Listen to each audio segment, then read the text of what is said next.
Listo. Entonces, vamos aquí. Listo.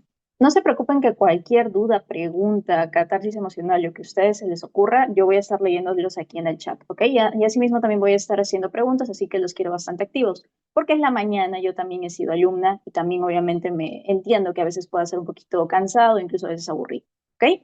Entonces, como les iba diciendo, el día de hoy vamos a hablar acerca de dolor y fiebre, ¿ok? Y bueno, para iniciar la clase, ¿no? Me gustaría decirles, tipo, ¿alguno tiene alguna definición en general de lo que es dolor? O por último, ¿ustedes saben a qué temperatura más o menos uno considera lo que es fiebre? ¿Saben ustedes lo que es febrícula? ¿Saben ustedes lo que es hipertermia? Todo eso lo vamos a ver el día de hoy, ¿ok? Entonces, vamos a iniciar. Este es nuestro pequeño índice. Vamos a tener primero una introducción acerca de los receptores sensitivos. Vamos a hablar un poco de los mecanorreceptores. Vamos a definir exactamente el dolor, ¿ok? Porque tiene una definición según la Organización Mundial de la Salud. Vamos a hablar de cómo percibimos el dolor en general en el cuerpo humano y todo lo que están viendo ahí, ¿ok? No voy a hablar acerca de todo el índice. Entonces, vamos a iniciar entonces con los receptores sensitivos. Aileen, ¿qué son los receptores sensitivos?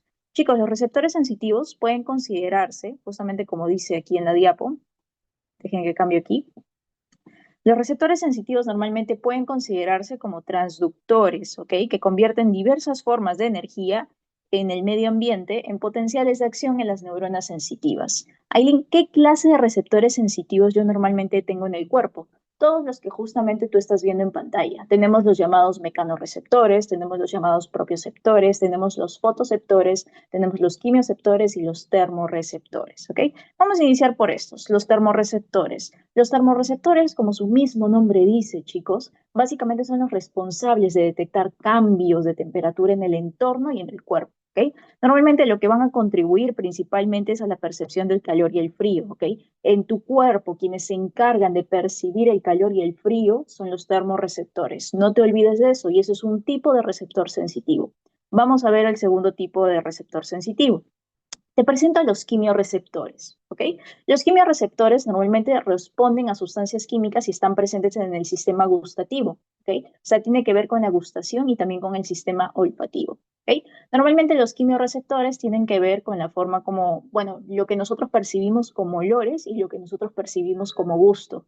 Cuando pones algo salado en tu lengua, cuando pones algo dulce en tu lengua, que quienes se encargan de descifrar eso normalmente son los quimioreceptores, ¿ok? Es un tipo de receptor sensitivo. Tenemos los fotorreceptores también, que justamente están en la retina, ¿ok? Los conos y bastones de la retina es un ejemplo de un fotorreceptor. ¿Qué es un fotorreceptor? Básicamente es un tipo de receptor sensitivo especializado en la detección de la luz y normalmente está involucrado en la visión. Por eso justamente se encuentra a nivel de la retina. ¿Ok? Luego tenemos, por ejemplo, los propioceptores. Los propioceptores, justamente como su mismo nombre dice, normalmente nos proporciona información sobre la posición y el movimiento normalmente que vamos a tener en nuestro cuerpo, en nuestro propio cuerpo, ¿ok? Lo vamos a encontrar, por ejemplo, en músculos, perdón, lo vamos a encontrar en músculos, lo vamos a encontrar en tendones y también lo vamos a encontrar en articulaciones, ¿ok? Ahora voy a presentar a estos dos últimos que los he dejado adrede al final para poder explicarte. Otro tipo de receptor sensitivo son los mecanorreceptores y el otro es los nociceptores. Ahora, ¿por qué los he dividido y por qué los he dejado para el final? Porque normalmente cuando uno recién está empezando a estudiar el tema de los receptores sensitivos, el tema del dolor, los confunde y son cosas completamente diferentes. Mientras que los mecanorreceptores normalmente detectan estímulos mecánicos, ya sean, por ejemplo, la presión, el tacto y la vibración, ¿ok? Los nociceptores normalmente se encargan de detectar estímulos nocivos o estímulos dañinos, o mejor dicho, el dolor, ¿ok? No es lo mismo que ahora mismo yo me apriete el dedo, ¿ok? Cuando yo me apriete el dedo y yo siento esa sensación de presión en mi dedo índice, ¿ok? Izquierdo, eso es básicamente por culpa, o podemos decirlo de alguna forma, de los mecanorreceptores, muy en comparación a los nociceptores, porque los nociceptores es básicamente cuando, no sé, imagínense que ahora mismo tengo un bisturí, ¿ok? Y me hago un corte acá en el dedo. Esa sensación de dolor que yo voy a tener, lo van a detectar los nociceptores, no los mecanorreceptores, ¿ok? Ahora, ¿qué es el tema? Que normalmente tanto los mecanorreceptores como los nociceptores, principalmente una forma bastante fácil de explicarlos en la mano, ¿no? Una cosa es sentir la sensación de, digamos, de presión, la sensación de tacto cuando nosotros sentimos cierto tipo de texturas de repente, o la vibración, que sentir el dolor. Es muy diferente, ¿ok? Ahora vamos a ver cómo exactamente se encuentran en la piel. ¿Se acuerdan de sus clases de histología? Espero que sí se estén acordando, ¿ok? Normalmente la mano humana tiene 4 tipos de mecanorreceptores y su activación combinada justamente produce la sensación de contacto con un objeto. Todos estos que yo te voy a relatar a continuación, chicos, son mecanorreceptores, ¿ok? Mecanorreceptores. ¿Cuáles son esos mecanorreceptores? ¿Te acuerdas de tu corpúsculo de Pacini? ¿Te acuerdas de tu corpúsculo de Meissner, el de Merkel y el de Ruffini?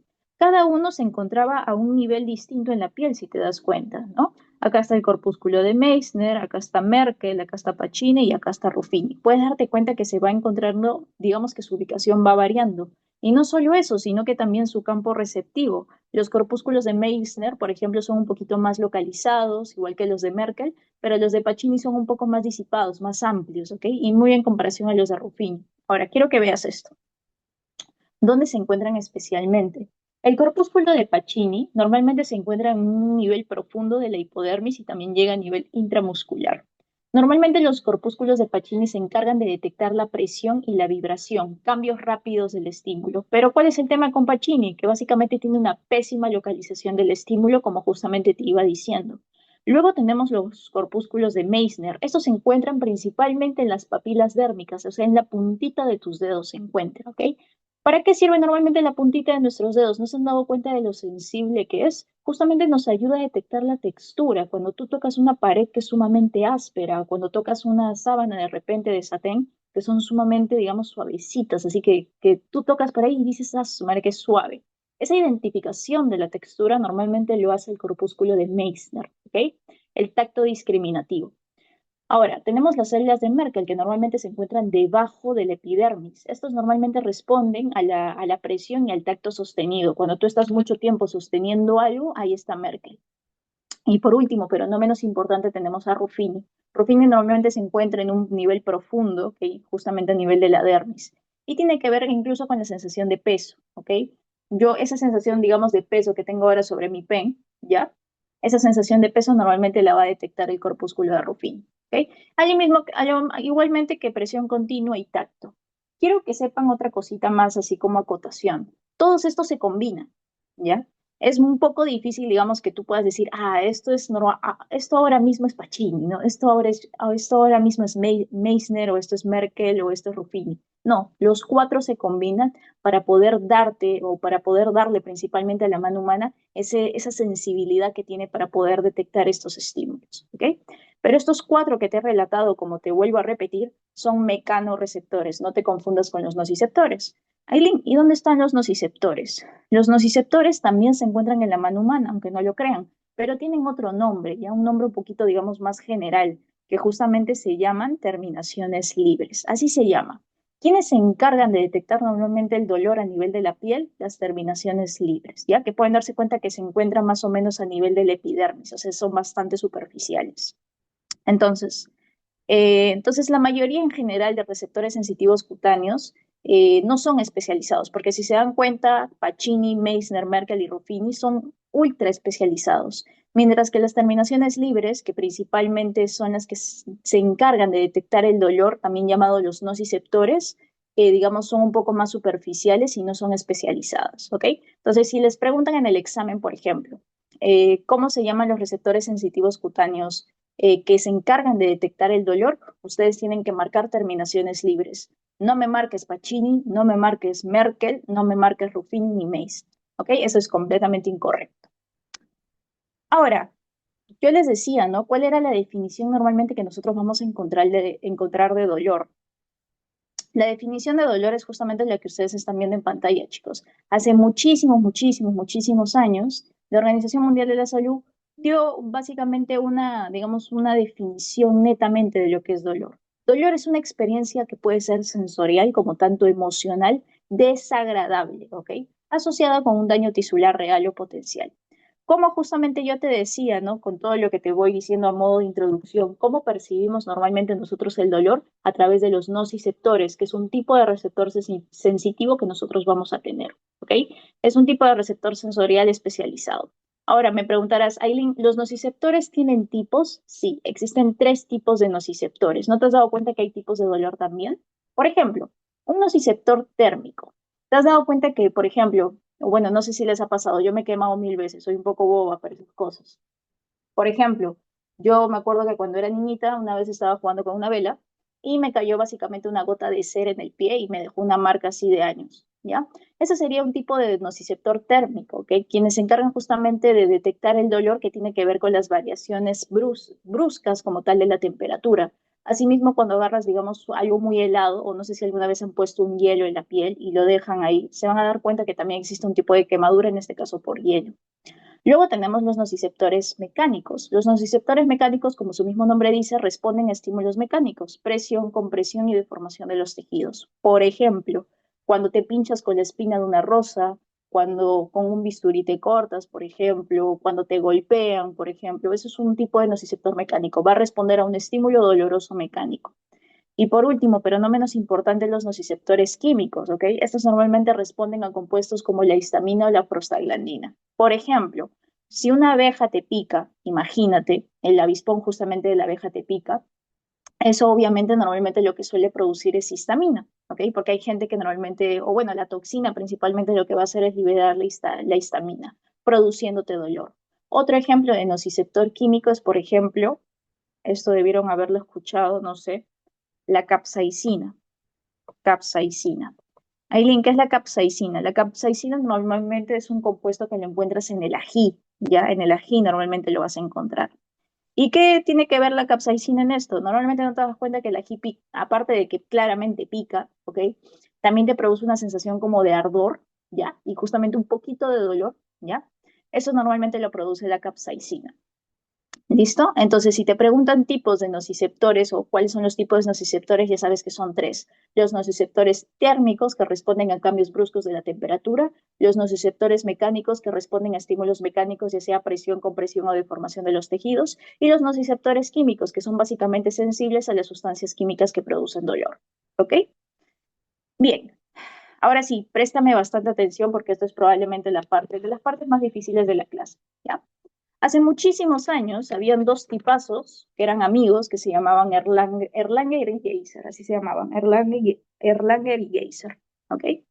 Y ellos se preguntaron, ¿cómo la información que está en mis manos llega a mi cerebro? Esa era básicamente la pregunta que ellos tenían.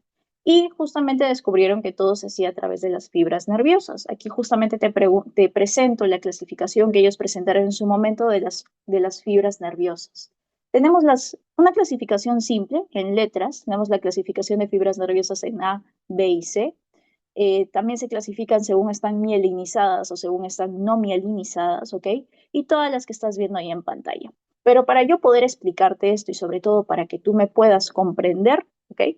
Necesito explicarte algunas cositas antes de eso, ¿ya? Vamos a repasar un poco, esto me parece que es un poquito de neuroanatomía, así que preparen su cerebro un ratito para poder recordar, ¿ya? En esta parte sí les voy a preguntar, ya. Mi primera pregunta es, chicos, a ver si alguien en el chat me lo puede responder, que esto es un poco de histología. Chicos, ¿qué es la mielina? ¿Qué es la mielina? ¿Alguien de ustedes sabe qué es la mielina? Esperaré una respuesta, a ver si alguien se anima a contestar a esta pobre alma. ¿Qué es mielina? A ver, ¿alguien? ¿Alguien sabe lo que es la mielina? ¿Qué es la mielina, chicos? ¿Qué han escuchado acerca de la mielina? Muy bien, gracias. La persona que me contestó. ¿Alguien más también me puede contestar? Voy a estar esperando una respuesta más. Pero a ver, vamos a ver qué nos va diciendo Gabriela. Gabriela me dice que es una sustancia que recubre los axones de las neuronas como vía de protección, haciendo que el impulso nervioso salte y sea más rápido. Ok. ¿Alguien más que me quiera dar otra respuesta acerca de qué es la mielina? Y si no te sabes qué es la mielina, entonces, ¿quién normalmente produce la mielina? ¿El sistema nervioso central, el sistema nervioso periférico o en ambos sistemas se produce mielina, pero son diferentes tipos de células quienes lo producen? Es una pregunta un poquito larga.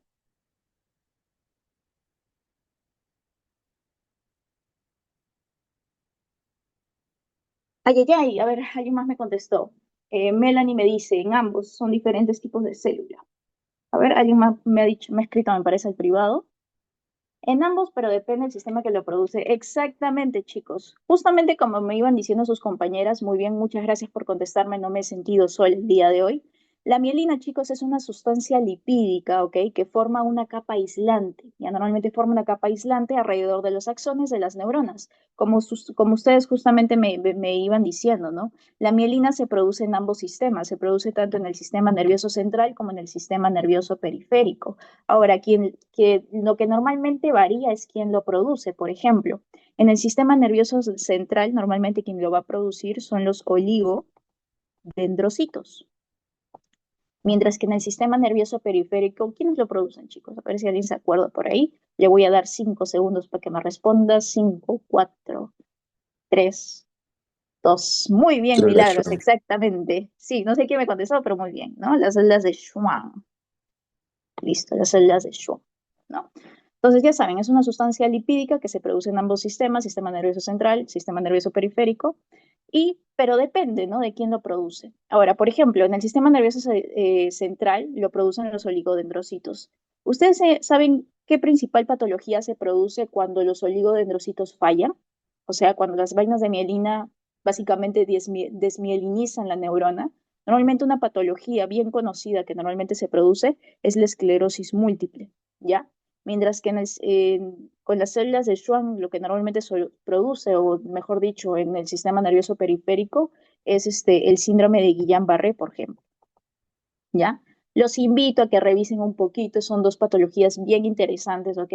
Y que seguramente lo estarán viendo a través de sus clases. Pero lamentablemente no es mi tema del día de hoy, yo solo les quiero explicar acerca de las fibras nerviosas, pero siempre es bueno repasar, ¿ya? Entonces, como justamente Gabriela me parece me iba diciendo, ¿no? Básicamente las vainas de mielina ayudan a que la conducción nerviosa sea muchísimo más rápida. Por eso tenemos neuronas que son mielinizadas y neuronas que son no mielinizadas, ¿ok? Esta es la estructura normal que encontraríamos en un axón, ¿ok? Que normalmente tiene vainas de mielina, ¿ya? Estos espacios que ustedes se encuentran entre las vainas de mielina, porque esta es una vaina de mielina, vaina de mielina, vaina de mielina, y esta es una vaina de mielina, ¿ya? Estos espacios que ustedes encuentran en el centro son los nódulos de Rambier. Nódulos, ay, lo he escrito al revés. Nódulos de Rambier, y estos son los nódulos de Rambier, ¿ya? Pero justamente como sus compañeras me iban diciendo, lo interesante de las neuronas, y lo voy a escribir aquí, neuronas mielinizadas, es que permiten normalmente, o la mielina lo que normalmente permite es, primero, aísla, ¿ok? Aísla, previene la pérdida de las señales eléctricas. Y en segundo lugar, una de sus funciones más importantes, como me estaban diciendo, es el aumento de la velocidad de conducción, ¿ya? Existe lo que viene a ser la conducción saltatoria, la información va a pasar así. Básicamente la información va a pasar mucho más rápida, muy en comparación de digamos, un axón que no está, digamos, mielinizado. La información va a tener que pasar de esta forma, pero si tienes nódulos de Rambier y justamente tienes las vainas de mielina, la conducción de la información va a estar así, va a ser saltatoria, ¿ya? En vez de ir a lo largo del axón, los impulsos van a saltar de un nodo de Rambier en otro nodo de Rambier, ¿ya?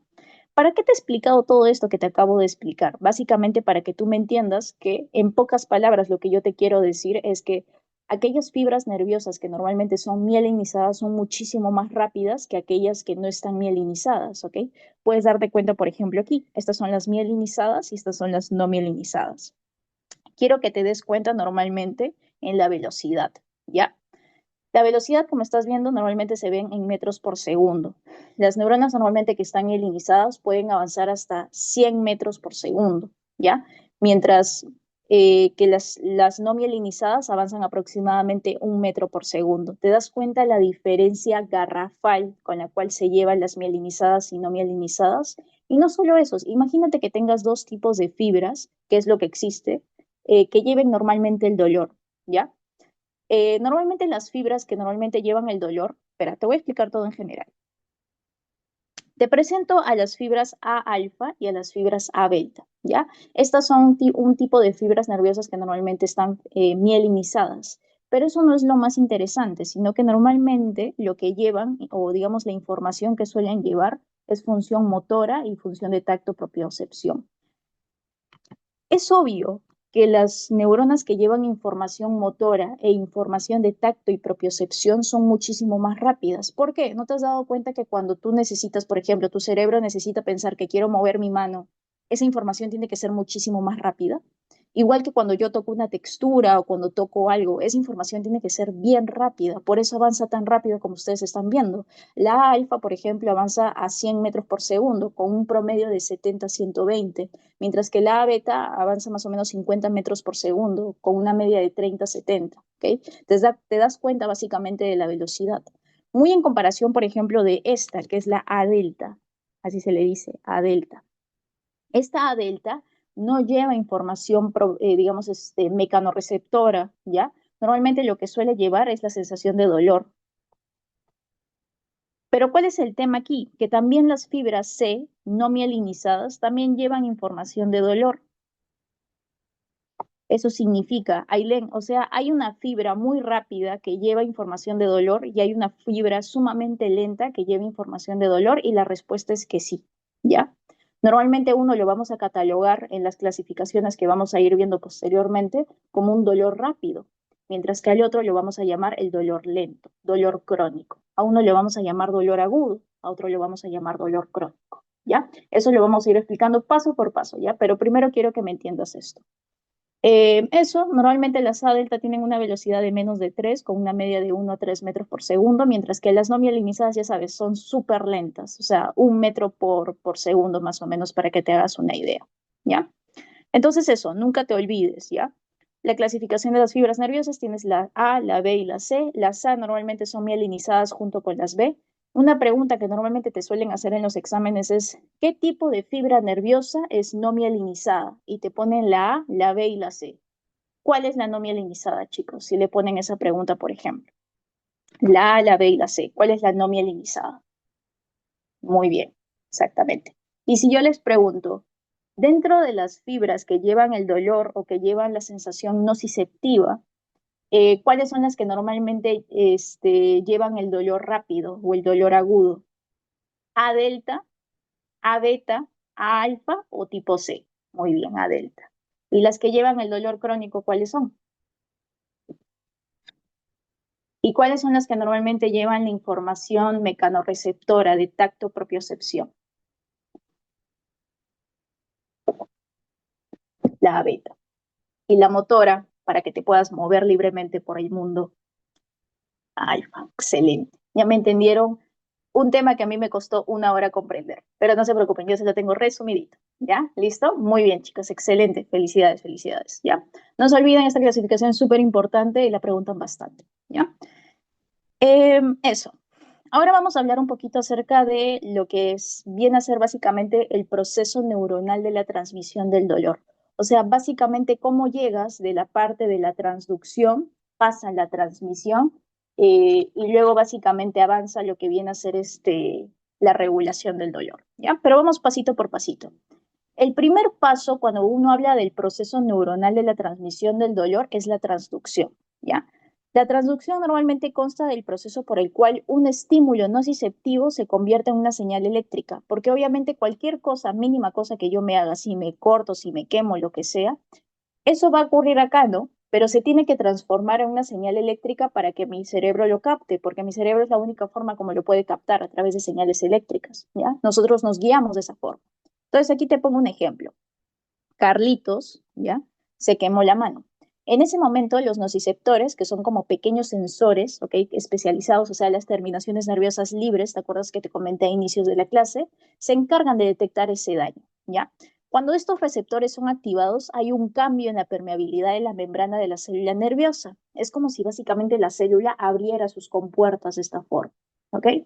Y básicamente este cambio en la permeabilidad de la membrana va a provocar la entrada básicamente de iones cargados dentro de la célula nerviosa, ¿ya? Y el resultado básicamente es un impulso eléctrico llamado potencial de acción. Recuerda que nuestro cuerpo humano digamos, se dictamina o básicamente se basa en impulsos eléctricos o en potenciales de acción, ¿ya? Y esta señal eléctrica de mi mano tiene que llegar a mi cerebro. Ahora, esa es la siguiente pregunta. ¿Cómo llego de la mano al cerebro? Y eso tiene toda una vía, ¿ya? Eso es básicamente la vía o digamos el proceso en el cual esta señal eléctrica pasa desde mi dedo hasta mi cerebro o hasta mi corteza, eso se le llama transmisión del dolor. A veces en los exámenes te preguntan acerca de las definiciones de cada tipo, digamos, de proceso o del proceso neuronal del dolor. Uno es básicamente la transducción y el segundo es básicamente la transmisión, ¿ya? La transmisión es el segundo estadio del proceso de la señal nociceptiva. También te preguntan cuál es el primero, cuál es el segundo, cuál es el tercero. Ya, el segundo es la transmisión del dolor, no te olvides. Ahora, ¿qué es la transmisión? Como yo te decía, cómo una información pasa de la periferia a mi cerebro, cómo desde pincharme con la espina de una rosa, eso se convierte en una interpretación dentro de mi cerebro. Y esto tiene que ver mucho con lo que yo te expliqué en las tablitas. ¿Te acuerdas de las fibras A delta? Que yo te decía que normalmente llevaban el dolor rápido, el dolor agudo, que normalmente ocurre 0.1 segundos luego de un estímulo, ¿ya? Eso es normalmente, o digamos, el dolor rápido, normalmente lo van a llevar las fibras A delta. Muy en comparación a las fibras tipo C. Las fibras tipo C nos van a llevar un dolor lento, un dolor crónico, que ocurre en mínimo un segundo después del estímulo. Ahora, ¿por qué es importante esta división o el dolor rápido o el dolor crónico? No es lo mismo que, por ejemplo, alguien me apuñale con un cuchillo ahora mismo en el brazo. Eso sería, por ejemplo, si alguien ahora mismo me apuñala con un cuchillo en el brazo, imagínense, qué dramático. Ese dolor lo captaría normalmente las fibras A delta. Mientras que una persona que tiene cáncer, que de repente tiene, no sé, por ejemplo, un cáncer de hígado, tiene un hepatocarcinoma, ellos normalmente van a presentar un dolor crónico, un dolor lento, un dolor sordo, urente, pulsátil, nauseoso, crónico, protopático, lento. ¿Okay? Te estoy dando todos los sinónimos porque a veces te preguntan con todos esos sinónimos, ¿ya? Entonces, por eso es importante que ustedes hagan una buena división de qué tipo de dolor, porque dependiendo de ese tipo de dolor, tú vas a saber qué fibra lo lleva, ¿ya? Entonces, ahora es importante para mí que tú sepas, digamos, saber, y ahorita lo vas a averiguar, vamos a recordar un poco de neuroanatomía, esta parte es difícil, así que préstame bastante atención, de cómo básicamente llegamos de periferia, lo transforma o digamos lo lleva a la médula espinal, de la médula espinal lo vamos a llevar normalmente al tálamo, y cómo del tálamo pasa básicamente a la corteza cerebral. ¿Ya? ¿Cómo llegamos de la periferia a la corteza cerebral? Vamos a ver. ¿Cuál era normalmente, qué es lo que normalmente tenemos en la mano, ya que se encarga de detectar el dolor? Que se encontraba justo a nivel de la epidermis y que tenía esta forma de arbolito. ¿Cómo se llamaba esas primeras neuronas que nosotros teníamos, o los nociceptores? Muy bien, Ángela, muy bien, Gabriela. Se llamaban las terminaciones nerviosas libres, ¿no? Se llamaban las terminaciones nerviosas libres, ¿ya? Ahora, ¿se acuerdan un poco de neuranato? Normalmente, ¿cómo se llamaba la primera conexión? ¿Alguien sabe cómo se llamaba la primera conexión que nosotros hacíamos en el cerebro? ¿Te acuerdas que eran como un montón de estadios? El neuranato era pa, pa, pa, la neurona de, la neurona de, y la neurona de. ¿Se acuerdan cómo era? ¿Cómo se le llama esa primera paradita que yo tengo?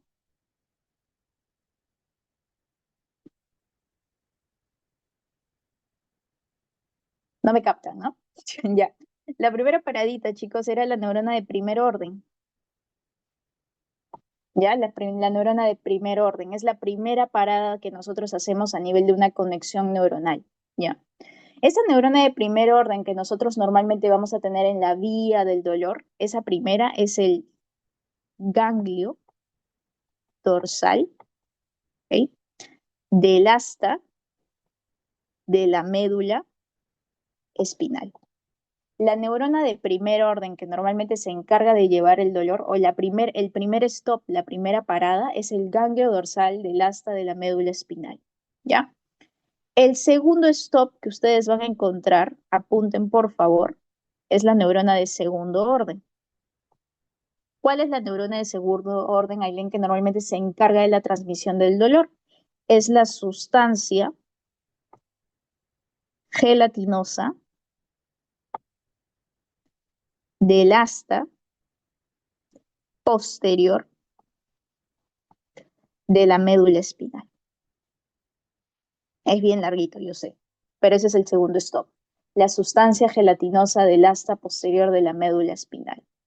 Ahora, ¿se acuerdan que normalmente, qué hacen normalmente las neuronas? Las neuronas normalmente no cruzan la información. Ya, eso también va a suceder. ¿Cómo se llama ese proceso donde la información del lado derecho pasa al lado izquierdo o del lado izquierdo pasa al lado derecho?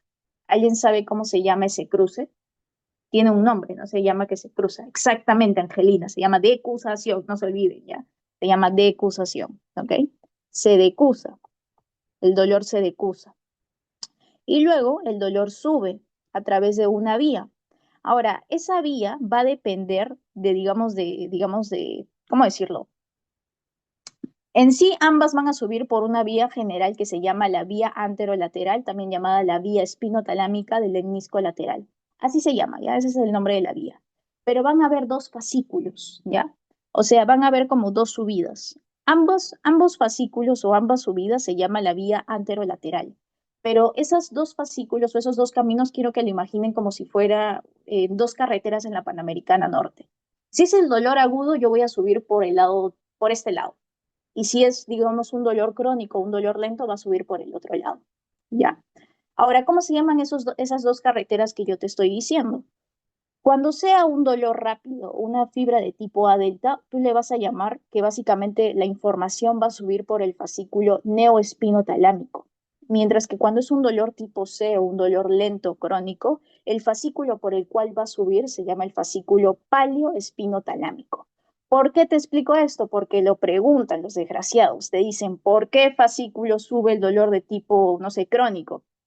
Por el fascículo paleoespinotalámico. En comparación, cuando te dicen, por ejemplo, ¿por qué fascículo sube, por ejemplo, el dolor tipo agudo, ¿no? Por el fascículo neoespinotalámico, ¿ya? Hay dos carreteras, dependiendo de qué tipo de información lleves, va a subir por un lado o va a subir por el otro, ¿ya? Entonces aquí tenemos los dos fascículos, el neoespinotalámico y el paleoespinotalámico, ¿ya? Luego, bueno, va a subir básicamente, va a llegar al tálamo y del tálamo se va a ir a la corteza cerebral. Ahora, les hago una pregunta nuevamente de neuroanatomía, porque claro que sí, neuroanatomía a mí no me gusta, ¿ya? Por eso uno tiene que obligarse a estudiar lo que no le gusta. ¿Cómo se llaman las áreas que normalmente detectan el dolor? ¿Cómo se llaman las áreas del cerebro? ¿Te acuerdas esa área somatosensorial? ¿Cómo se llaman esas áreas que detectan el dolor? ¿Alguien me puede responder? No te preocupes, yo no sabía antes de la clase. ¿Alguien? ¿Cómo se llaman las áreas en el cerebro que se encargan de detectar el dolor? O sea, cómo tu corteza cerebral se encarga digamos, de interpretar esa señal eléctrica y decir, es dolor. Ujú. Muy bien, Milagros, exactamente.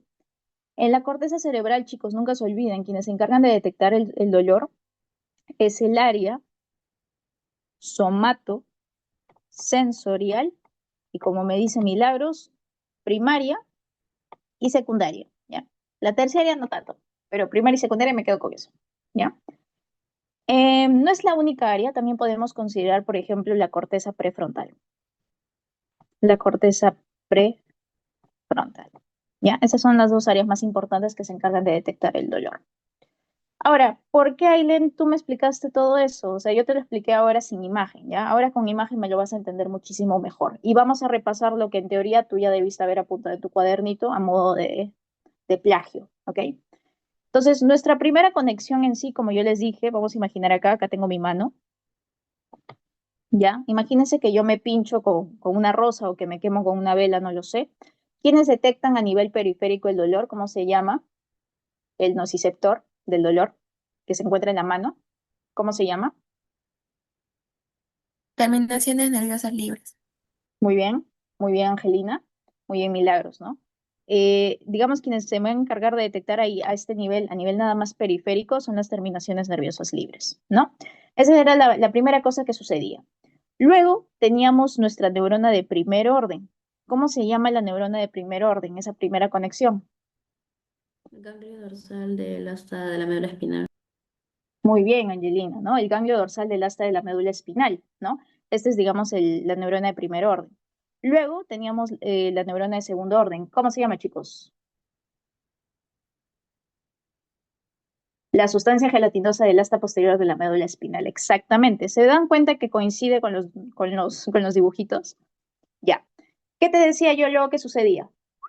¿No se iba para un lado? ¿Cómo se llamaba eso? La decusación, exactamente. Ahora subía, dependiendo de qué fascículo, ¿no? Era dependiendo del tipo de dolor. Si yo les digo, por ejemplo, un dolor de tipo rápido, ¿por qué fascículo sube? Neoespinotalámico.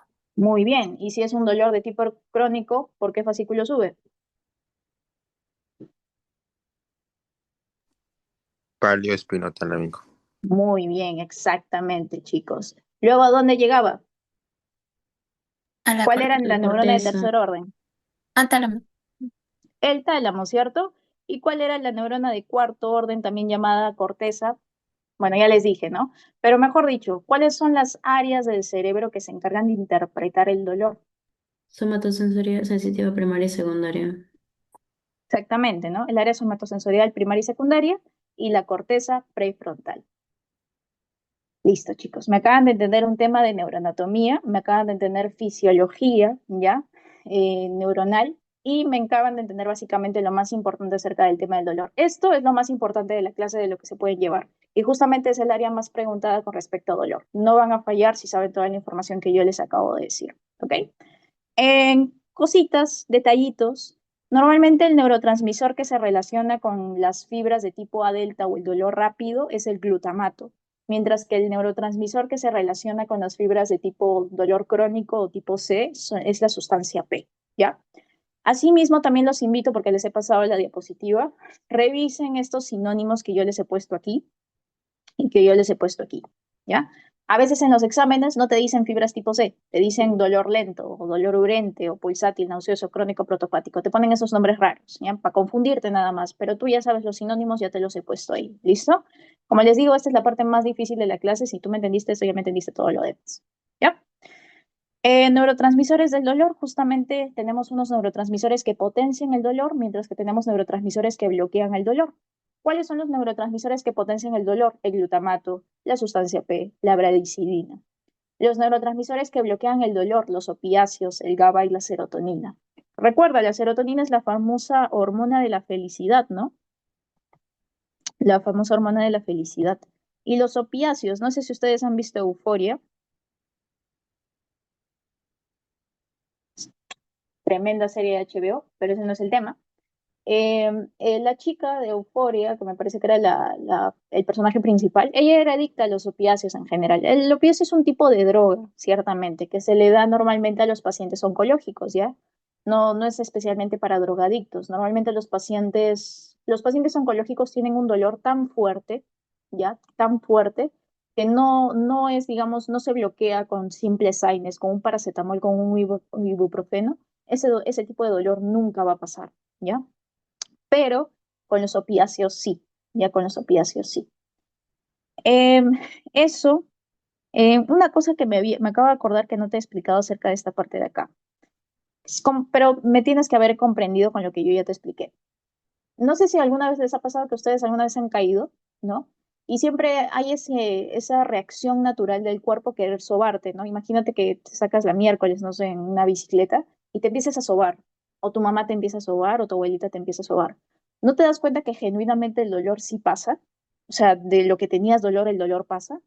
¿Saben por qué se produce eso? Básicamente por las fibras nerviosas. Puedes darte cuenta que las fibras de tacto y propiocepción son muchísimo más rápidas que las fibras de dolor. Entonces, tu cerebro en ese momento, cuando te duele algo y tú te empiezas a sobar, lucha contra las dos fibras. Tiene una fibra por otro lado que le está diciendo, oye, te están tocando, te están sobando, y tiene la otra que te está diciendo, oye, me duele muchísimo porque me acaba de sacar la miércoles.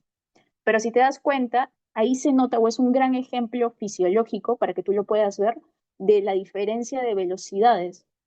Porque como justamente te está sobando, la información que está llegando más rápido a tu cerebro es la de tacto y propiocepción en vez de la de dolor, ¿ya? Es simplemente un ejemplo para que tú puedas más o menos entender la vaina, ¿ya? Ahora sí, vamos a continuar con la clase, ya. Esto es básicamente tipos... Dime, Gabriela, comenta. Buenos días, número uno. Número dos, había leído en algún lado que las endorfinas liberadas por el ejercicio o en general cuando hay bastante actividad física o estamos en un modo de lucha-huida por la adrenalina, también tienden a bloquear temporalmente el dolor. ¿Eso también se explicaría con el mecanismo de las fibras A delta o O sea, sería ¿te refieres por diferente el la hecho vía? de que haces ejercicio? Sí, por las endorfinas que se liberan, que pueden tener un efecto analgésico.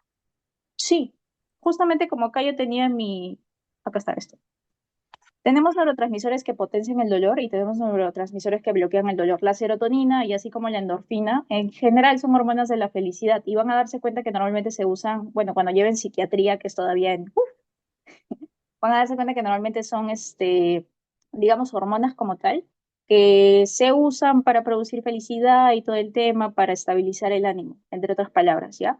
Pero lo que dices es correcto, sí, o sea, la serotonina, las endorfinas bloquean temporalmente el dolor, ¿ya? Es algo fisiológico que sucede, mientras que tenemos otras que potencian el dolor. Pero sí, está bien. Ah, ya, ¿Todo correcto? gracias. Sí, Listo. gracias. Ahora sí, vamos a hablar de los tipos de dolor, ¿ya? Los tipos de dolor, esto es algo que, aunque no lo crean, lo preguntan bastante cuando inician las rotaciones clínicas. No sé por qué siempre preguntan eso, pero le preguntan un montón, ¿ya? Por ejemplo, hay tipos de dolor por origen, por duración y por intensidad. Ya por intensidad no te voy a explicar, ¿no? Creo que se entiende bastante dolor leve, moderado y severo, ¿no? Por duración, ya sabes, tenemos el tipo de dolor agudo y el tipo de dolor crónico. Ahora tú lo puedes entender un poquito más allá. Ya entiendes qué tipo de fibras llevan el dolor agudo y qué tipo de fibras llevan el dolor crónico. Pero también tenemos un dolor por origen, que esto es lo que yo sí te quiero explicar. Tenemos el tipo de dolor nociceptivo. Prácticamente toda la clase te ha hablado de puro dolor nociceptivo, o sea que se basa básicamente en receptores nociceptivos, ¿no? Pero también existe el dolor neuropático y el dolor psicógeno. Uno tiene que ver con el aspecto psiquiátrico o psicológico de la persona y otro tiene que ver con básicamente ahora te voy a explicar, pero con la parte neuronal, ¿ya? Vamos a ver. Justamente como yo te iba diciendo, a veces normalmente en los libros dividen el dolor nociceptivo, que es lo que yo te he estado hablando, todo eso de las vías, toda esa vaina, eso es dolor nociceptivo, ¿ya? Ahora, este dolor nociceptivo es normalmente causado, como yo te estaba diciendo, por la activación de los receptores del dolor, que son los nociceptores.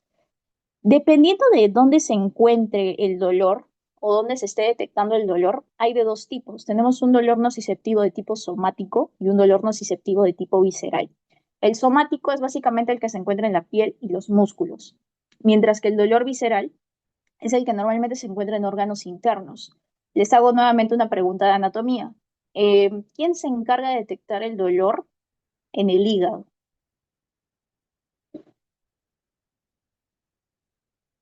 A ver, porque el hígado no duele. Duele algo del hígado. ¿Saben cómo se llama esa telita que recubre el hígado, que produce dolor? ¿Saben cómo se llama?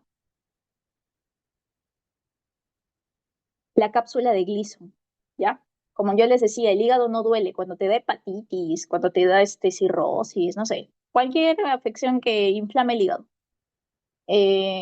Lo que duele, porque normalmente se produce un dolor hepático, ese dolor le pertenece a la cápsula de Gleason, o sea, a la capa que recubre el órgano. El hígado no duele, no tiene capacidad de doler, el hígado no te va a causar dolor, pero la cápsula de Gleason sí tiene algunos receptores nociceptivos que te van a producir ese dolor cuando se inflame. En el caso, hepatitis, por ejemplo. ¿Ya? Ese es el dolor nociceptivo, que es lo que yo te estaba hablando prácticamente toda la clase. Pero lo que yo te quería hablar son de estos dos en específico, el dolor neuropático y el dolor psicógeno, que no tiene nada que ver con el dolor nociceptivo, es completamente diferente. Pero les hago una pregunta bien, para que ustedes me comprendan primero el dolor neuropático, ¿ya? El neuropático. Yo te he explicado toda esta vía bien bonita, ¿no? Que si la terminación nerviosa libre, que la neurona de primer, segundo, tercer y cuarto orden. ¿Se imaginan qué sucedería con el cuerpo si por accidente y por equivocación yo bloqueo alguna de estas neuronas de algún orden? O sea, si yo de la nada hago pap, o de repente hago por acá pap, o hago por acá pap, o por acá, donde tú quieras, haces un stop en cualquier parte. Tienes un daño neurológico por X o Y razón y algo se obstruye en ese camino básicamente de la vía del dolor. ¿Te puedes imaginar lo que puede suceder? que la interpretación que tú vas a tener de la parte periférica a la parte del cerebro va a estar distorsionada, la información va a llegar de manera distorsionada. Y eso normalmente sucede en el dolor básicamente neuropático. Por ejemplo, imagínate que tienes un tumor, no sé, a nivel de la columna, y ese tumor empieza a obstruir las fibras básicamente, o digamos los nervios. Entonces, cualquier daño, disfunción de los nervios, de la médula espinal o propiamente de la corteza, o sea, del cerebro, imagínate que tienes un accidente de tránsito, te golpeas el área somatosensorial primaria y secundaria de la corteza prefrontal. Tú no vas a saber interpretar correctamente el dolor o probablemente ni siquiera puedas interpretarlo, ¿ya? Entonces, cualquier daño que haya a nivel de la vía, de los nervios, de la médula espinal o del cerebro, ese es un dolor de tipo neuropático. ¿Qué personas o qué patologías son conocidas por tener un dolor de tipo neuropático? Una persona que, por ejemplo, tiene un tumor en la médula o que tiene un tumor a nivel de la columna cerebral, ¿no? Normalmente va a causar, por ejemplo, un dolor lumbar o un dolor irradiado que va a descender por la pierna. Otro ejemplo, por ejemplo, el síndrome del túnel carpiano. Eh, Cuando ustedes usan mouse, sobre todo les hago una gran recomendación a ustedes que van a pasar mucho tiempo sentados, cómprense esos mousepad, ¿ya? Que tienen como una protección acá. No sé si han visto, que es como forma de montañita. Eso previene el síndrome de túnel carpiano, ¿ya? Síndrome de túnel carpiano va a producirte una sensación de hormigueo en la mano, te va a producir dolor en la mano. Entonces, no te hagas ese mal, genuinamente uses almohadita. Yo sé que al inicio puede ser un poco incómoda, pero te va a prevenir de un posible futuro de tener síndrome de túnel carpiano, ¿ya?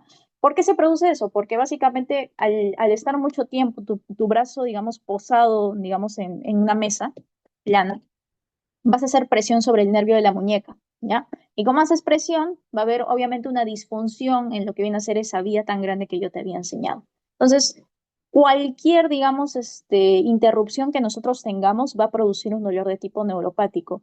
Y ojo, esto también lo encontramos en pacientes con diabetes. De hecho, principalmente se ve esto en pacientes con diabetes. En tu práctica clínica lo vas a ver principalmente. ¿Por qué se produce principalmente en pacientes con diabetes? Porque los altos niveles de glucosa en la sangre van a producir una disfunción a nivel nerviosa. Los nervios no están diseñados para soportar tanta glucosa en tu sangre. Entonces, los diabéticos crónicos que pasan mucho tiempo con niveles de glicemia altos, ¿ya? Al final va a haber una gran disfunción a nivel de sus nervios periféricos, produciendo múltiples patologías como puede ser el pie diabético. Aunque el pie diabético es una complicación, lo que primero pasa es que el paciente no se da cuenta o no siente el dolor de ciertas llagas que le van a salir en el pie. Ese es el primer problema, que no detecta la llaga, no detecta la úlcera porque no le duele. Y no le duele porque ya, digamos, hay una disfunción, ¿no? Hay una disfunción básicamente nerviosa. Pero como hay esta disfunción nerviosa normalmente, luego esa herida progresa y se forma una úlcera. No solo eso, sino que a veces también ya la disfunción nerviosa es tanta, quiero que se imaginen, que pierden el control de sus esfínteres, o sea, básicamente no pueden orinar por su cuenta, no pueden defecar por su cuenta, o todo lo contrario, van a defecar automáticamente sin ningún control de sus esfínteres, entre otras complicaciones graves que van a haber de la diabetes, ¿ya? Pero en sí, lo que a mí me interesa que sepan es que el dolor neuropático es un daño o disfunción de los nervios de la médula espinal o del cerebro, ¿ya? Y vamos con el último, que es el dolor psicógeno.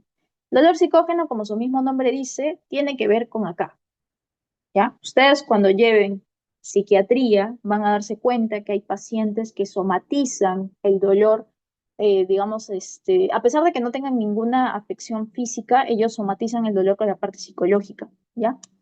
Entonces, un dolor severo, prolongado, que tiene más evidencia psicológica que una base física. O sea, tú ya le descartaste de todo tu paciente y no encontraste absolutamente nada para su dolor de muñeca, ¿ya? Probablemente el origen sea de un dolor psicógeno, ¿ya? Listo. Esos son los tipos de dolor. Esta es una tablita que te la dejo para ti, que es lo que yo ya te dije, por ejemplo. El dolor de tipo somático, que normalmente se encuentra a nivel de la piel y de los músculos, lo llevan las fibras mielínicas, por ejemplo, las A delta, como yo te había dicho. Mientras que el dolor visceral normalmente las llevan las amielínicas, las fibras de tipo C. Ese dolor tipo crónico que yo te iba diciendo, esas las llevan las tipo C, ¿ya? Eso yo te lo dejo a ti para que lo leas. Bueno, ahí tienes la duración normalmente. Uno cataloga un dolor agudo cuando es menor a 6 meses, mientras que un dolor crónico uno lo va a catalogar cuando es mayor a 6 meses. ¿Ya? A mí lo que más me importa es que tú te sepas básicamente la cronología más que otra cosa. Ya. Cuando ustedes estén llevando semiología, acuérdense de mí, ¿ya? Les voy a presentar algo que normalmente recién se lo presentan en semio, que es básicamente el acrónimo que se llama Alicia. Alicia. ¿Alguien sabe lo que es el acrónimo Alicia? A ver, de repente lo han visto en TikTok, no sé. ¿Saben lo que es el acrónimo Alicia?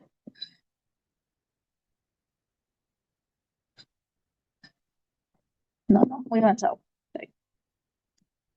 El acrónimo Alicia, cuando ustedes están rotando en su primer día de semiología, le van a hacer entrevistar a un paciente.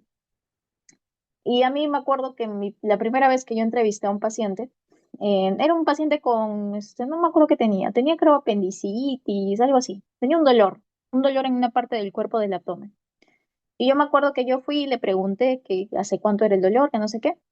Y yo llego con mi doctor y le digo, ya doctor, ya le pregunté todo. Y el doctor me empieza a decir, ok, ¿dónde era el dolor? Y yo le dije, al costado del ombligo, le dije. Y me dijo, Y luego me empezó a preguntar, ¿no? ¿Hace cuánto tiene el dolor? ¿Dónde exactamente está localizado? ¿Cuáles son las características de este dolor? ¿Cuál es la intensidad de este dolor? Atenuantes y agravantes. Y yo me quedé completamente callada. Cuando uno viene a describir digamos, cuando uno describe principalmente el dolor de un paciente, ya cuando uno escribe el dolor del paciente, uno tiene que ser muy específico con las preguntas que uno hace. O sea, tú tienes que tener toda esa información antes de ir con tu doctor a hacer pasarroche como yo lo hice. ¿Ya? Y para eso existe el acrónimo ALICIA, para describir correctamente el dolor de un paciente en una entrevista. ¿Ya? A significa antigüedad. Antigüedad. L significa localización. I significa irradiación. C significa características. Y nuevamente significa intensidad. Y A significa de agravantes y atenuantes. Les doy un ejemplo, por ejemplo, para localización principalmente. ¿Se acuerdan cómo se dividía normalmente el abdomen? ¿Cómo se llamaba? Ya, aquí teníamos, por ejemplo, el epigastrio, ¿no? ¿Aquí qué teníamos? ¿Qué teníamos al otro ladito del epigastrio? ¿Se acuerdan? Los cuadrantes del abdomen. Esto es anato, ¿ah? Exactamente, ¿no? El hipocondrio derecho, este es el hipocondrio izquierdo. Aquí tenemos ¿qué tenemos acá? Flanco, los flancos. Exactamente, el flanco derecho. Aquí tenemos el mesogastrio, aquí tenemos el flanco izquierdo, aquí tenemos la fosa ilíaca derecha, aquí tenemos, ¿qué tenemos aquí? ¿Cómo se llama? El hipogastrio, ¿cierto? El hipogastrio, aquí tenemos la fosa ilíaca izquierda. Entonces, tú vas con tu paciente y le preguntas, señor, ¿hace cuánto le duele? Tu paciente te dirá, hace 3 días, hace 5 días, hace una semana, hace un año. Sí me ha pasado que me ha dicho hace un año, que es bastante tiempo, ¿ya? Eso es antigüedad. Si te preguntan localización, tú tienes que evaluar el abdomen, ya te lo enseñarán en tus clases, pero tú dices, ¿no? Se localiza a nivel del hipocondrio derecho, se localiza a nivel de mesogastrio, se localiza a nivel de, no sé, del hipogastrio, fosa ilíaca izquierda, lo que tú quieras. ¿Hacia dónde se irradia? A veces el dolor lo que suele hacer cuando ustedes están haciendo la evaluación física de un paciente es que se irradia. Por ejemplo, la apendicitis normalmente inicia con un dolor difuso en todo el abdomen y luego se localiza en fosa ilíaca derecha. La pancreatitis, por ejemplo, produce un dolor que es epigastralgia, normalmente una epigastralgia, que se extiende en forma de cinturón, la pancreatitis, que también afecta hipocondrio derecho e hipocondrio izquierdo, por ejemplo. Entonces, si yo quisiera localizar, por ejemplo, perdón, si yo quisiera poner en irradiación, diría, por ejemplo, el paciente presenta epigastralgia, pero el dolor también se extiende a nivel, por ejemplo, yo qué sé, de hipocondrio derecho-izquierdo o de los flancos derecho-izquierdo, lo que tú quieras describir, ¿ya? Características, ¿cómo es el dolor? El dolor es punzante, el dolor es urente, el dolor es, no sé, intermitente, la descripción que tú le quieras dar del dolor y que te la dará normalmente el paciente, ahí va en características. Intensidad es justamente para lo que yo tenía en la diapo, ¿ya? Te presento la escala de la evaluación visual analógica del dolor. A veces se divide por caras, como tú estás viendo aquí, un paciente sin dolor, poco dolor, dolor moderado, dolor fuerte, dolor muy fuerte y dolor extremo. Pero también lo puedes decir, lo que le vas a preguntar al paciente es, señor, del 1 al 10, ¿cuánto le duele? Esa es la pregunta más clásica. Y el paciente te dirá, me duele un 3, me duele un 4, 5, 6, 7, 8, 9, 10. Dependiendo del número que te dé, tú vas a diferenciarlo básicamente, ¿no? Si es un leve, si es un moderado, si es un severo. Finalmente, con lo que viene a ser agravantes y atenuantes, esta pregunta tiene que ver mucho, por ejemplo, yo me acuerdo que una vez estaba entrevistando a una paciente que me decía que si se ponía de costado, o sea, si se ponían de cúbito, yo que sé, lateral, el dolor se le pasaba. ¿Qué era lo que tenía? Tenía un tumor compresivo en el abdomen y obviamente cuando se ponía de costadito, el tumor dejaba de hacer esa compresión hacia afuera. Por eso cuando se ponía de costado, eso era un atenuante. Pero no necesariamente tiene que ser una posición, puede ser una manzanilla, que normalmente a veces te dices, no, sí, me tomé una manzanilla o me tomé tal cosa, eso es un atenuante. Un agravante puede ser, por ejemplo, que de repente te dice que cuando, no sé, cuando levanta el pie o cuando se levanta le duele, ¿no? Ahí empeora el dolor. Entonces la pregunta ahí es, ¿cuándo empeora el dolor? ¿Bajo qué circunstancias empeora el dolor o bajo qué circunstancias mejora el dolor? ¿Ya? Nunca te olvides tu mnemotecnia Alicia, lo puedes encontrar en miles de flyers, lo vas a encontrar en Pinterest si lo buscas ahora mismo. ¿Listo? Ahora, para terminar el tema de dolor, vamos a terminar con la parte de dolor irradiado y dolor referido. ¿Ya? El dolor irradiado, chicos, esto es, ¿por qué normalmente lo pongo como versus? Porque la gente normalmente se confunde. ¿Ya? Se confunde dolor irradiado con dolor referido. El dolor irradiado, chicos, es básicamente la percepción del dolor que se extiende a lo largo de un nervio o área nerviosa y puede manifestar una ubicación diferente al origen del estímulo, mientras que el dolor referido es la sensación dolorosa que se percibe en un área que está alejada del lugar real de la lesión. Ahora, te lo voy a presentar justamente con esta diapositiva. En el dolor irradiado, es el dolor que se extiende a través del trayecto de un nervio. Por ejemplo, tienes una lesión, yo que sé, a nivel sacro, ya no sé, de ese SX, vamos a ponerle. A nivel del sacro, tú tienes un dolor en el sacro. Ese dolor o esa afección que tú vas a tener en el sacro se va a irradiar a un nervio, va a seguir el trayecto del nervio, ¿ya? Hacia la parte de la pierna, produciendo dolor justamente a nivel de la pierna, el que tú quieras. Mientras que el dolor referido, un gran ejemplo es un IMA. ¿Cuál es la principal sintomatología que uno presenta en un infarto agudo de miocardio? ¿Dónde suele doler? El paciente siempre se queja de un dolor. ¿Dónde duele?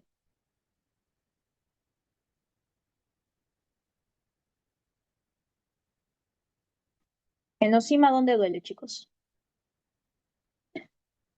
¿Dónde se queja el paciente cuando le duele en un infarto? ¿Cómo hacen en las novelas? En el hombro izquierdo, ¿no? Normalmente. En el hombro izquierdo, en el pecho, donde tú quieras. Va a haber un dolor acá. Ya va a sentir como un dolor opresivo, así normalmente lo caracterizan. Pero, digamos, el dolor donde verdaderamente debería percibirse es a nivel del corazón, ¿cierto? Pero si te das cuenta es un dolor referido. El dolor, o digamos, la causa del dolor está iniciando en un lugar completamente diferente al que era de origen. Esa es la diferencia entre un dolor irradiado y referido. El dolor irradiado es aquel dolor que básicamente sigue el trayecto de un nervio, mientras que el dolor referido te puede doler acá y el verdadero dolor es abajo. Ponte como ejemplo, ¿ya? El dolor se percibe en lugares alejados al verdadero sitio de origen. ¿Por qué te pregunto esto o por qué te hago esta diferencia? Porque a veces te van a poner, justamente dan el ejemplo del IMA, ¿no? Del infarto agudo de miocardio. Cuando normalmente se produce, te ponen, ¿no? Un paciente con un dolor opresivo en el pecho, tal descripción. ¿Qué tipo de dolor es? Y te ponen dolor irradiado, dolor referido. Tú marcarías dolor referido, ¿ya? El IMA es un gran ejemplo de un tipo de dolor referido. Mientras que, por ejemplo, si tenemos un paciente que de repente ha tenido un accidente de tránsito y un accidente de tránsito, no sé, en la parte baja de la columna, ha sido su principal daño. Si ese dolor básicamente se extiende a través de la pierna y sigue el trayecto de un nervio, ese es un dolor irradiado, ¿ya?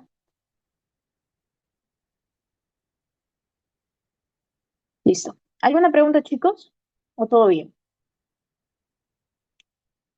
¿Alguien sabe a qué hora terminaba la clase? Porque no me acuerdo. 10:30. Ah, ok, ok.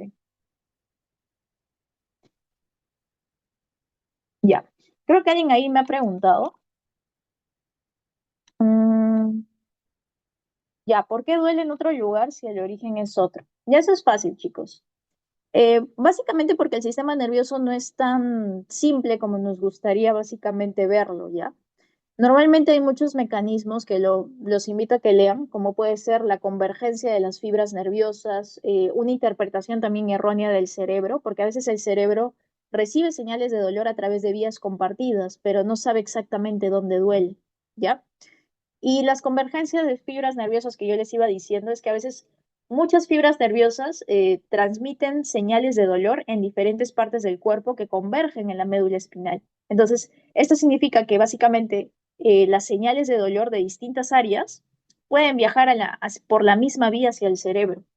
Es por eso que se produce el dolor referido. Es muy complejo en sí de explicar el dolor referido, pero es por lo que yo te estoy diciendo. Otros ejemplos, por ejemplo, de un dolor referido, aparte del dolor de corazón, que por ejemplo en un infarto causa un dolor referido en el brazo izquierdo, o incluso hasta en la mandíbula duele en el infarto. Otro problema puede ser, por ejemplo, un tipo de dolor referido, la vesícula biliar, ¿ya? El dolor en la vesícula biliar a veces se siente en el hombro derecho. O sea, tienes un dolor en la vesícula biliar, pero te duele en el hombro derecho. Y problemas dentales, ¿no? A veces te duele la muela, se siente en toda la cabeza, en el oído o hasta en el cuello incluso, pero el dolor originalmente es a nivel de un diente porque tienes una carie, no sé. Pero eso. ¿Todo bien, Andrea?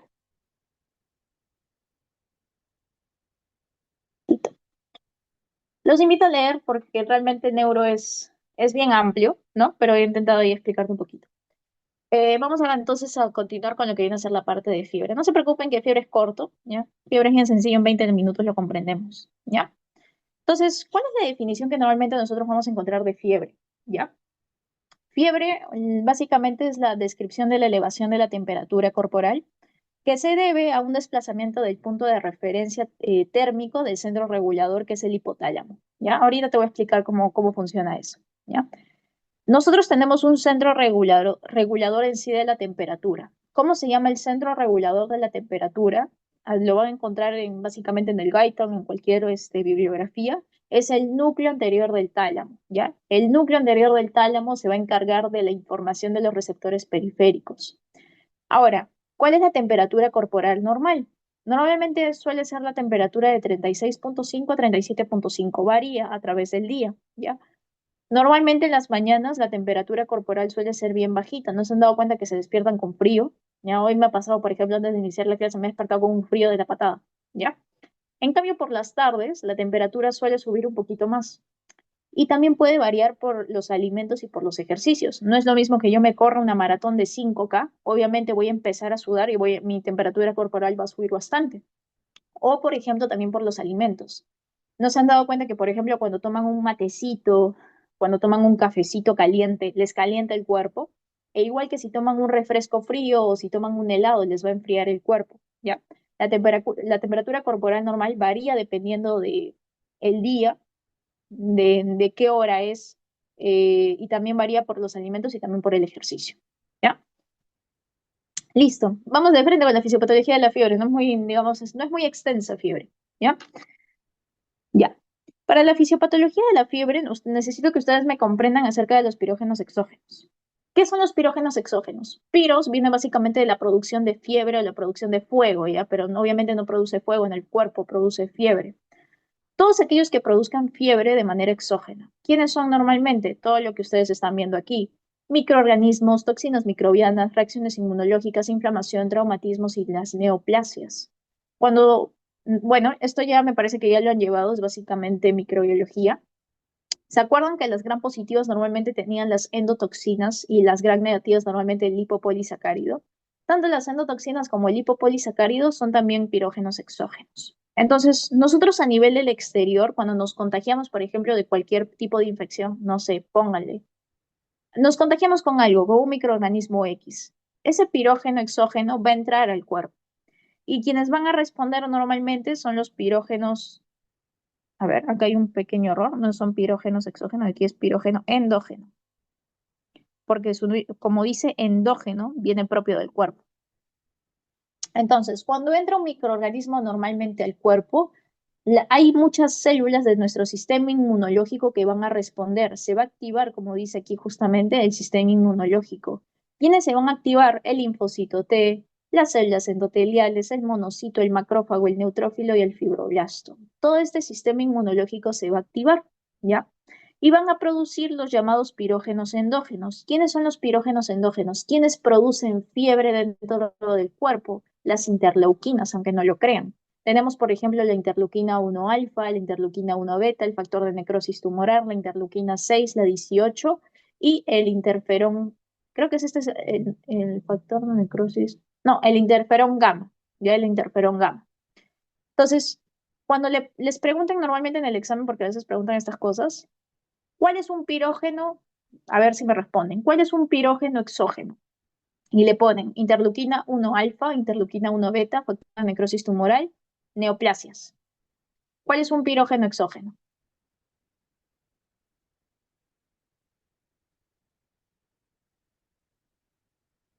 Ay, perdón, ahora sí los veo. Exactamente, las neoplasias, ¿no? Ahora, si yo les pongo otro ejemplo, ¿cuál es un pirógeno endógeno? Y le ponen E. coli, no sé, Klebsiella pneumoniae, Streptococo, interleuquina 6. ¿Cuál es un pirógeno endógeno? Interleuquina 6. ¿Listo? Ya me entendieron la idea. A eso me refería. Ahora, ¿qué es lo que normalmente van a producir estas interleuquinas? Van a producir los primeros malestares de la fiebre. La interleuquina 1 alfa, 1 beta, el factor de necrosis tumoral 6, 18 y el interferón gamma va a producir el malestar general, la anorexia, la leucocitosis, ¿ya? Pero en pocas palabras, lo que van a producir todas estas, digamos, interleuquinas es la activación del sistema inmune, ¿ya? Ahora, ¿cuál es la fisiopatología propiamente de la fiebre? Estos pirógenos endógenos, o sea, todas estas interleuquinas que yo les estaba comentando, estimulan una parte específica del cerebro bien interesante. Se llama así tal cual, prepárate para el supernombre, las células endoteliales del órgano vasculoso de la lámina terminalis. Así es, porque en fisiopatología nunca se quieren quedar cortos de palabras. Pero sí, los pirógenos endógenos normalmente lo que van a estimular es las células endoteliales del órgano vasculoso de la lámina terminalis, así se llama, ¿ya? ¿Para qué las van a estimular a estas células, digamos, endoteliales? Para básicamente producir prostaglandina E2, ¿ya? ¿A través de qué enzima van a producir la prostaglandina E2? A través de la enzima ciclooxigenasa 2. ¿Y para qué producen la prostaglandina E2? Para que, primero cuando se produzcan estas prostaglandina E2, vamos a sentir los primeros achaques de la fiebre, vamos a empezar a sentir artralgias y mialgias. Pero en sí estas prostaglandinas sirven para poder continuar con la vía de la fiebre, ¿ya? Otra cosa interesante que quiero que se den cuenta acerca de esto es que si se dan cuenta nosotros para poder producir esta prostaglandina E2 necesitamos una enzima que es la ciclooxigenasa 2. ¿Y ustedes saben qué es lo que normalmente los AINES bloquean? O sea, el ibuprofeno, por ejemplo. ¿Qué es lo que normalmente bloquea? Aunque yo sé que recién van a llevar este fármaco, ¿no? Pero ¿alguien tiene una idea de qué bloquean los AINES, como el ibuprofeno? ¿Qué enzima?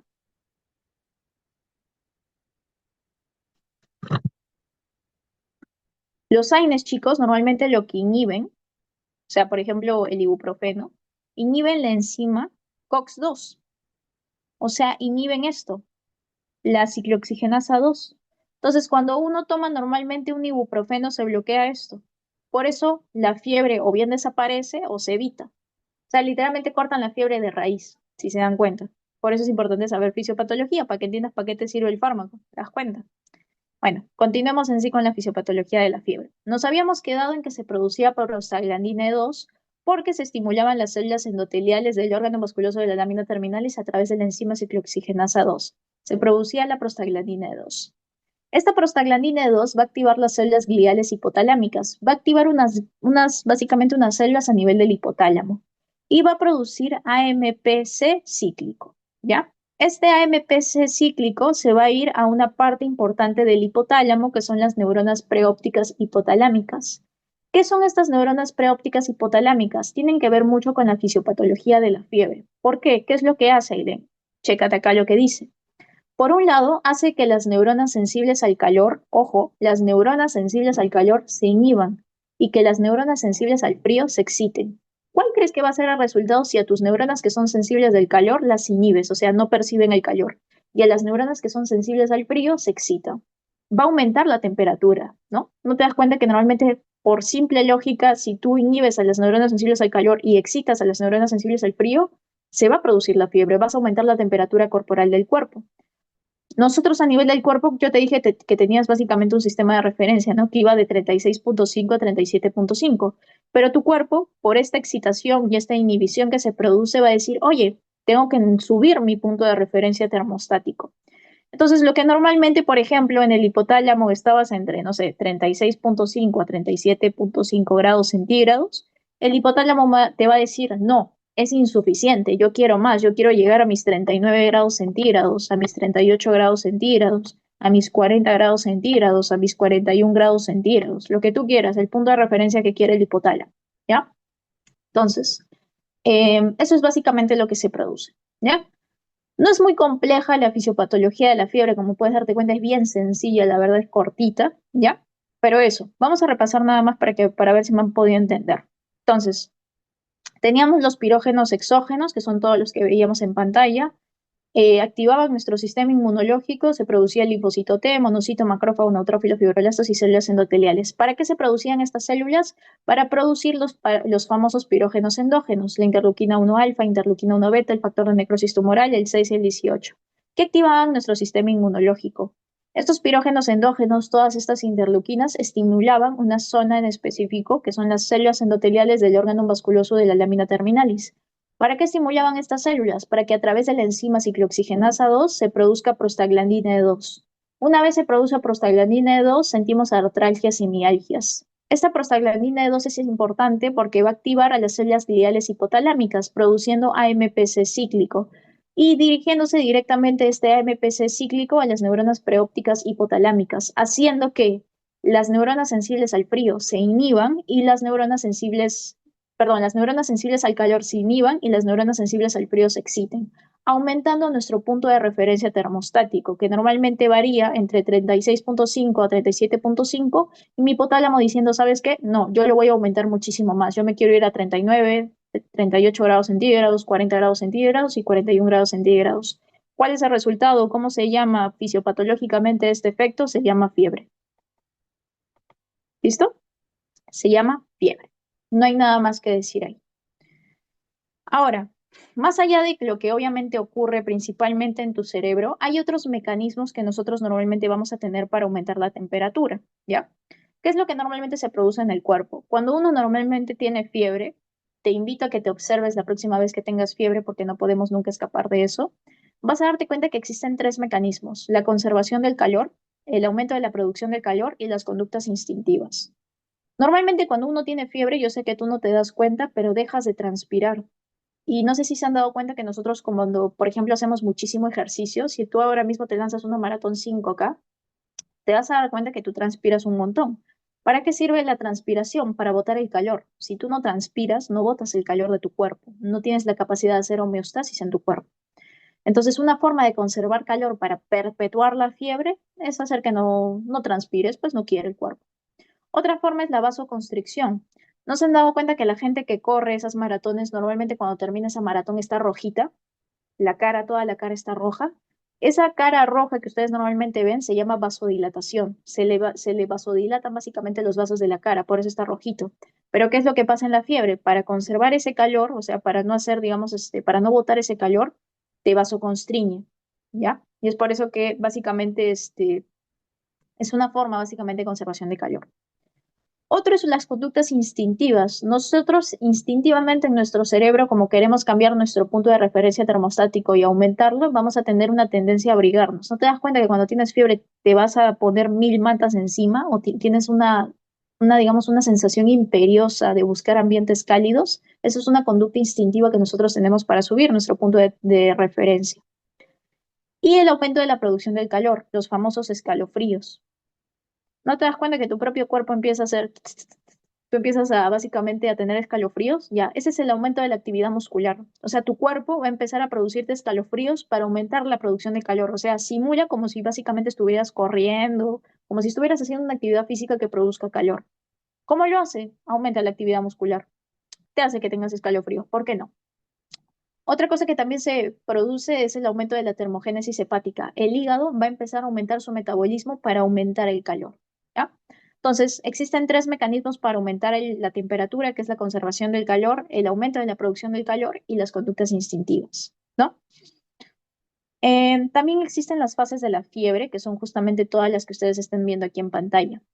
Las preguntan, ya sí las preguntan. Tienes la fase prodrómica, la fase de escalofríos, la fase de rubicondés y la fase de defervescencia, así se llama.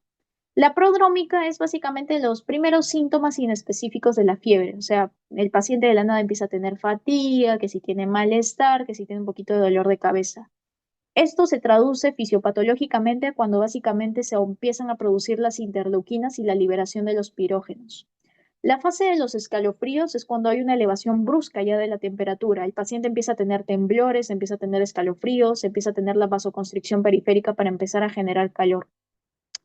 La fase de la rubicundez es básicamente cuando se estabiliza la temperatura en su nivel más alto, o sea, cuando llegas a tu pico de la fiebre. O sea, imagínate, ¿no? Uno cuando va teniendo fiebre, si se dan cuenta cuando eras niño, por ejemplo, tu mamá te va poniendo el termómetro cada tanto rato y va subiendo, ¿no? De repente estaba en 37, sube a 37,5, sube a 38, pero se estanca en un nivel. Normalmente siempre se va a estancar en un nivel, no vas a subir más allá de eso de repente, que es, por ejemplo, no sé, 38,5 grados centígrados. Cuando se estabiliza la fiebre en su nivel más alto, ¿ya? Ahí tu cuerpo va a reaccionar y se va a vasodilatar.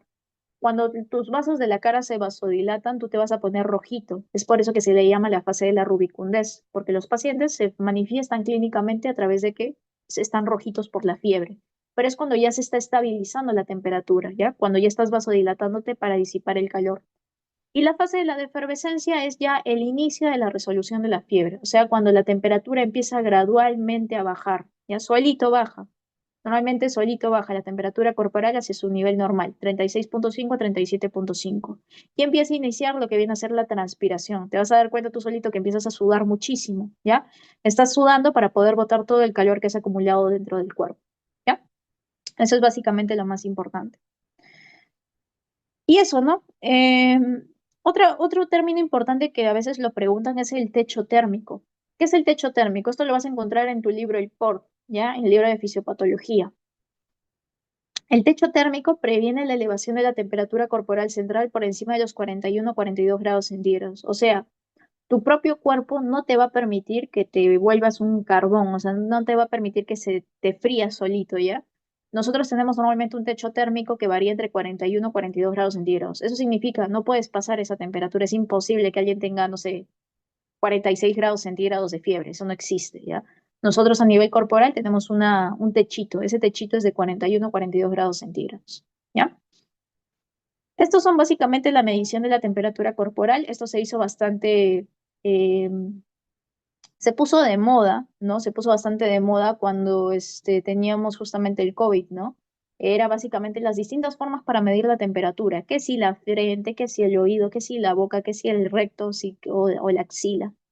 Normalmente en los pacientes que son pediátricos, ¿ya? La medición de la temperatura se da principalmente en el recto. ¿Por qué? Porque cuando le ponen en la boca, que es una de las formas más viables y fiables, mejor dicho, los bebitos a veces tienen la tendencia a morder y recordemos que los termómetros, sobre todo los antiguos, estaban hechos de mercurio, entonces no te puedes arriesgar a que le caiga mercurio en la boca al pobre bebé. Entonces, ¿por dónde se le ponían? Por el recto, claro que sí. Y hasta ahora se hace. ¿Ok? Normalmente donde se le pone a los bebés es por el recto, ¿ya? Pero también tenemos la axila, tenemos el oído, la frente, que se usa con esos láseres que normalmente encuentran, ¿ya? Ahora, no todos son muy fiables, ¿ya? No todos son muy fiables. Los más fiables normalmente suelen ser la boca o el recto a veces, o también la axila, ¿ya? El de la frente, aunque no lo crean, no es fiable porque la frente se varía mucho según la temperatura del ambiente. Ya es una de los menos fiables, pero bueno, se utilizaba en la época del COVID. Eh, a ver, alguien me ha preguntado aquí, ¿en qué se hace que se Ah, ya. ¿Por qué empieza a bajar naturalmente la fiebre? Esa es una muy buena pregunta. Básicamente porque se resuelve la infección, ¿ya? Les explico. Muchos doctores, o bueno, anteriormente, muchas personas están normalmente en contra de la fiebre, ¿no? A veces no sé si les ha pasado con su mamá, que apenas tienen fiebre y ya se la quieren bajar. O sea, ya, no sé, tienes 37,5, ya 37,8 tienes, y ya quieres bajarte la fiebre. No hagan eso, chicos. Muchos doctores incluso están muy en contra de que se baje la fiebre inmediatamente. ¿Por qué? Porque la fiebre es un mecanismo que tiene tu cuerpo para combatir cualquier tipo de infección. Porque recordemos, ¿quién producía la fiebre? Un pirógeno exógeno, ¿cierto? ¿Qué pirógeno exógeno? Un microorganismo, una toxina, una inflamación, un traumatismo, una neoplasia. Entonces, hay algo externo que se ha metido a tu cuerpo y tu cuerpo va a tener una reacción ante ello. Es una respuesta fisiológica y que es correcta que se haga. O sea, la fiebre evidentemente hace que tu cuerpo reaccione y combata, digamos, la infección. Por ejemplo, si tengo gripe porque me entró un virus, ¿ok? Y yo voy a tener fiebre por este virus. Una vez se resuelva normalmente esta infección, o sea, se resuelva este virus de la gripe que me dio, mi temperatura va a empezar a bajar gradualmente porque se resuelve la infección. Lo mismo, por ejemplo, las neoplasias también producen fiebre. Justamente es un tipo que les voy a explicar posteriormente, que es un tipo de fiebre de origen desconocido, ¿ya? Pero en sí, ¿cuándo se resuelve la fiebre? Cuando el agente externo, o sea, desaparece, o sea, cuando la causa de la infección deja de estar. Ahí desaparece la fiebre. ¿Ya? ¿Todo bien, Andrea? Sí, Pi. O sea, básicamente cuando se resuelve la amenaza, ¿no? En pocas palabras. Ya. Les dejo básicamente este cuadro que es muy chévere, que es básicamente acerca de los patrones de la fiebre, porque existen patrones de la fiebre. Miren, actualmente no se utiliza mucho, les mentiría si les digo que se utiliza bastante, esto era más de la vieja escuela, pero antes, para poder detectar qué tipo de enfermedad era, se guiaban básicamente sobre la fiebre y los cambios que normalmente tenía la fiebre el paciente, porque teníamos los tipos de fiebre, la fiebre intermitente, la fiebre sostenida, la fiebre remitente y la fiebre recurrente. ¿Qué es la fiebre intermitente, Eileen? Es aquel paciente que tiene fiebre un día y otro día no tiene. Un día tiene fiebre, otro día no tiene fiebre. Un día con fiebre, otro día sin fiebre. Ejemplos de enfermedades, la malaria. La malaria produce este tipo de fiebre. Un día el paciente tiene fiebre, otro día no tiene. La enfermedad de Hodgkin también produce ese tipo de fiebre. La fiebre sostenida es aquel, digamos, fiebre que nunca baja. Siempre va a tener una variación menor a 1 grado, pero el paciente siempre tiene fiebre. Un ejemplo de esta fiebre es la fiebre tifoidea, ¿ya? La fiebre remitente es aquella que, por ejemplo, varía más allá de 1 grado centígrado. O sea, el paciente va a tener descensos diarios, pero la temperatura nunca vuelve a la normalidad. Un ejemplo de esta fiebre remitente es la endocarditis bacteriana y la fiebre por arañazo de gato. Y por último, la fiebre recurrente. Es aquella fiebre que aparece y desaparece. Por ejemplo, el paciente va a tener 2 días fiebre, 5 días no tiene fiebre. 2 días tiene fiebre, 5 días no tiene fiebre. 2 días tiene fiebre y así. Puede ser una meseta de entre 2 a 5 días, ¿ya? Esto normalmente se produce en las fiebres que se producen por espiroquetas o por borrelia, ¿ya? Ailek, no te entendí. Aquí te presento justamente, esto es lo que normalmente se hacen a veces. Yo creo que el hospital Rebagliati todavía tiene esto, ¿ya? Que es básicamente la medición de la fiebre con puntitos. Incluso el 2 de mayo también lo tiene, ¿ya? Por ejemplo, esta fiebre intermitente. Tenemos un paciente que aquí tiene una temperatura de más o menos tendrá pues de 39, ¿no? 39 grados más o menos. Y luego la fiebre baja a 37,2. Un día con fiebre, un día sin fiebre. Este es el día 2, ¿ah? En el día 3 vuelve a tener fiebre, luego otra vez baja. Y así está. Un día con fiebre, un día sin fiebre. La fiebre sostenida es aquella fiebre que no variaba menos de 1 grado centígrado, ¿se acuerdan? Entonces aquí, por ejemplo, el paciente tiene 40 grados centígrados, baja menos de 1 grado, porque 39 todavía es un poquito más abajo. Entonces nunca termina, digamos, de bajar. La variación es menor a 1 grado centígrado.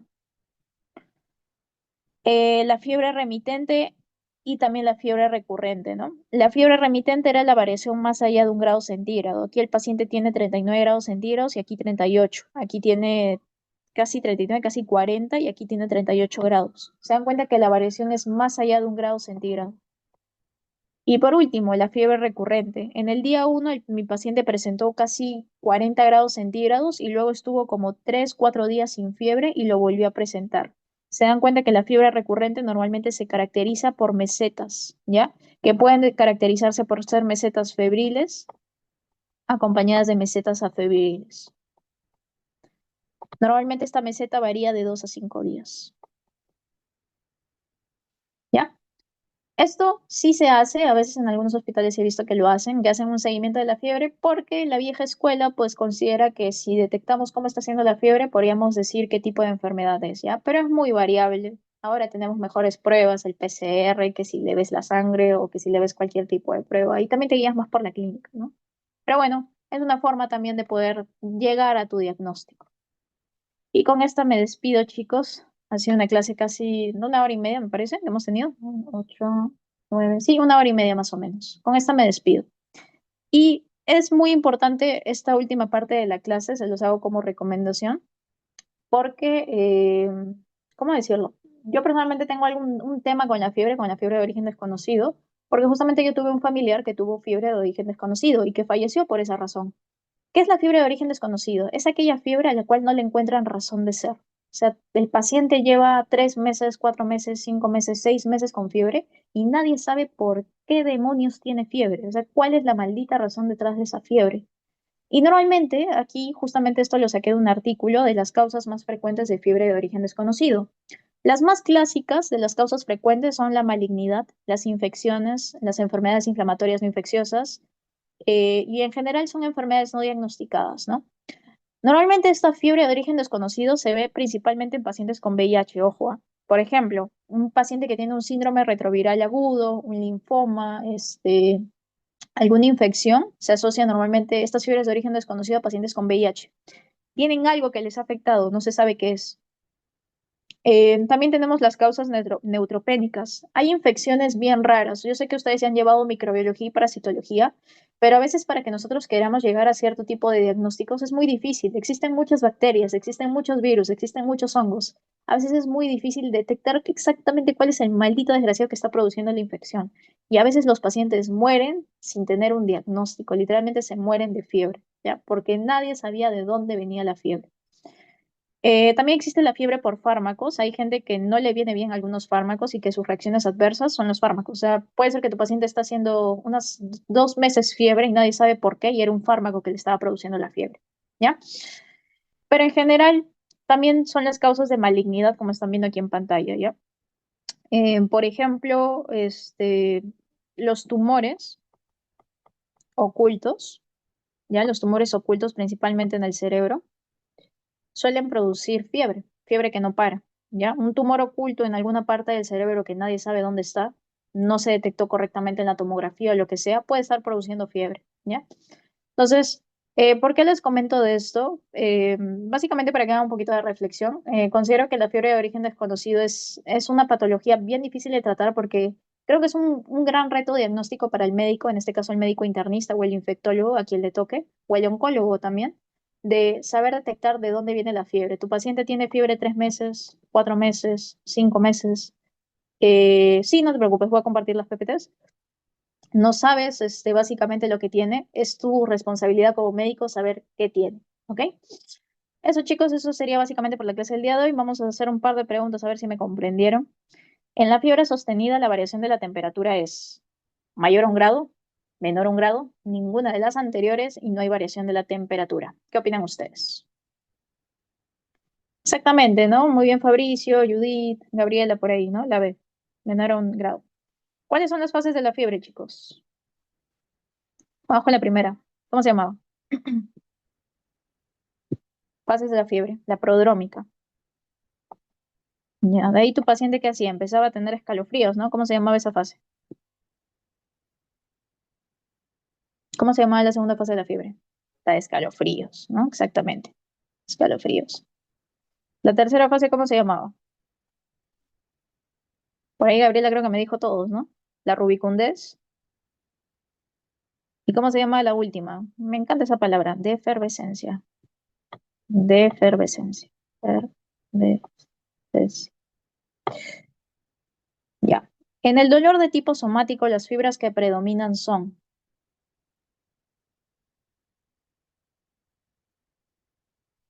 a ver, los fregué, ¿vieron? No estuvieron atentos. Ah, ya, muy bien, a ver. En el dolor de tipo visceral, las fibras que predominan son, sí, excelente. ¿Cuáles son los neurotransmisores que potencian el dolor? Que potencian, ¿ah? Potencian, no te me vayas a equivocar. A ver, sorpréndame. Ya, sustancia P. ¿Cuál me falta? Glutamato. Y justamente como me dicen la última, ¿cuál era? Bradicidina, ¿no? Listo, chicos, ha sido un gusto hacer esta primera clasecita. Aquí les dejo un par de memes, ¿ya?